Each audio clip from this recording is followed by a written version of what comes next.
भाई बहन के अटूट प्रेम को समर्पित रक्षाबंधन का त्योहार आज पूरे देश में धूमधाम से मनाया जाता है। रक्षाबंधन वाले दिन सुबह से ही सड़कों पर राखी बंधवाए भाई और राखियां और मिठाई लेकर भाइयों के घर जाती बहनों की चहल पहल होती है। लेकिन क्या आप जानते हैं कि इस त्योहार की शुरुआत सगे भाई बहनों ने नहीं की थी। रक्षाबंधन कब शुरू हुआ, इसे लेकर कोई तारीख तो स्पष्ट नहीं है, लेकिन माना जाता है कि इस पर्व की शुरुआत सतयुग में हुई थी। इस त्योहार से संबंधित कई कथाएं पुराणों में मौजूद हैं। राजा बलि और लक्ष्मी मां ने शुरू की भाई बहन की राखी। राजा बलि बहुत दानी राजा थे और भगवान विष्णु के अनन्य भक्त भी थे। एक बार उन्होंने यज्ञ का आयोजन किया। इसी दौरान उनकी परीक्षा लेने के लिए भगवान विष्णु वामनावतार लेकर आए और दान में राजा बलि से 3 पग भूमि देने के लिए कहा। लेकिन उन्होंने 2 पग में ही पूरी पृथ्वी और आकाश नाप लिया। इस पर राजा बलि समझ गए कि भगवान उनकी परीक्षा ले रहे हैं। तीसरे पग के लिए उन्होंने भगवान का पग अपने सिर पर रखवा लिया। फिर उन्होंने भगवान से याचना की कि अब तो मेरा सब कुछ चला ही गया है, प्रभु आप मेरी विनती स्वीकारें और मेरे साथ पाताल में चलकर रहें। भगवान ने भक्त की बात मान ली और बैकुंठ छोड़कर पाताल चले गए। उधर देवी लक्ष्मी परेशान हो गईं। फिर उन्होंने लीला रची और गरीब महिला बनकर राजा बलि के सामने पहुंची और राजा बलि को राखी बांधी। बलि ने कहा कि मेरे पास तो आपको देने के लिए कुछ भी नहीं है।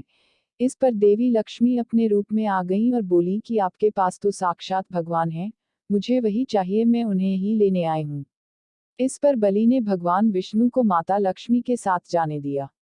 जाते समय भगवान विष्णु ने राजा बलि को वरदान दिया कि वह हर साल 4 महीने पाताल में ही निवास करेंगे। यह 4 महीना चतुर्मास के रूप में जाना जाता है, जो देवशयनी एकादशी से लेकर देवउठानी एकादशी तक होता है। द्रौपदी और कृष्ण का रक्षाबंधन। राखी से जुड़ी एक सुंदर घटना का उल्लेख महाभारत में मिलता है। सुंदर इसलिए क्योंकि यह घटना दर्शाती है कि भाई बहन के स्नेह के लिए उनका सगा होना जरूरी नहीं है। कथा है कि जब युधिष्ठिर इंद्रप्रस्थ में राजसूय यज्ञ कर रहे थे, उस समय सभा में शिशुपाल भी मौजूद था। शिशुपाल ने भगवान श्री कृष्ण का अपमान किया तो श्री कृष्ण ने अपने सुदर्शन चक्र से उसका वध कर दिया। लौटते हुए सुदर्शन चक्र से भगवान की छोटी उंगली थोड़ी कट गई और रक्त बहने लगा। यह देख द्रौपदी आगे आईं और उन्होंने अपनी साड़ी का पल्लू फाड़कर श्री कृष्ण की उंगली पर लपेट दिया। इसी समय श्री कृष्ण ने द्रौपदी को वचन दिया कि वह एक एक धागे का ऋण चुकाएंगे। इसके बाद जब कौरवों ने द्रौपदी का चीरहरण करने का प्रयास किया तो श्री कृष्ण ने चीर बढ़ाकर द्रौपदी के चीर की लाज रखी। कहते हैं जिस दिन द्रौपदी ने श्री कृष्ण की कलाई में साड़ी का पल्लू बांधा था वह श्रावण पूर्णिमा की दिन था। युधिष्ठिर ने अपने सैनिकों को बांधिया। राखी की एक अन्य कथा है कि पांडवों को महाभारत का युद्ध जिताने में रक्षासूत्र का बड़ा योगदान था। महाभारत युद्ध के दौरान युधिष्ठिर ने भगवान कृष्ण से पूछा कि हे कान्हा, मैं कैसे सभी संकटों से पार पा सकता हूँ, मुझे कोई उपाय बतलाएं। तब श्री कृष्ण ने युधिष्ठिर से कहा कि वह अपने सभी सैनिकों को रक्षासूत्र बांधें। इससे उनकी विजय सुनिश्चित होगी। युधिष्ठिर ने ऐसा ही किया और विजयी बने। यह घटना भी सावन महीने की पूर्णिमा तिथि पर ही घटित हुई मानी जाती है। तब से इस दिन पवित्र रक्षासूत्र बांधा जाता है। इसलिए सैनिकों को इस दिन राखी बांधी जाती है। पत्नी सची ने इंद्रदेव को बांधी थी राखी। भविष्य पुराण में एक कथा है कि वृत्रासुर से युद्ध में देवराज इंद्र की रक्षा के लिए इंद्राणी शची ने अपने तपोबल से एक रक्षासूत्र तैयार किया और श्रावण पूर्णिमा के दिन इंद्र की कलाई में बांध दी। इस रक्षासूत्र ने देवराज की रक्षा की और वह युद्ध में विजयी हुए।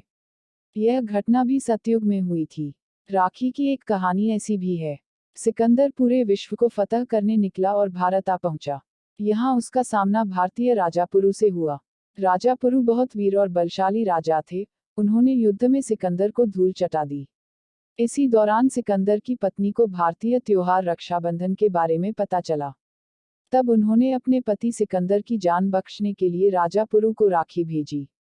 पुरु आश्चर्य में पड़ गए, लेकिन राखी के धागों का सम्मान करते हुए उन्होंने युद्ध के दौरान जब सिकंदर पर वार करने के लिए अपना हाथ उठाया तो राखी देखकर ठिठक गए और बाद में बंदी बना लिए गए। दूसरी ओर बंदी बने पुरु की कलाई में राखी को देखकर सिकंदर ने भी अपना बड़ा दिल दिखाया और पुरु को उनका राज्य वापस कर दिया। हम आशा करते हैं कि आपको यह वीडियो पसंद आई होगी। आप हमें कमेंट के माध्यम से बताएं। वीडियो को लाइक एंड शेयर करके चैनल को सब्सक्राइब कर लीजिए। वीडियो को पूरा देखने के लिए आपका बहुत बहुत धन्यवाद।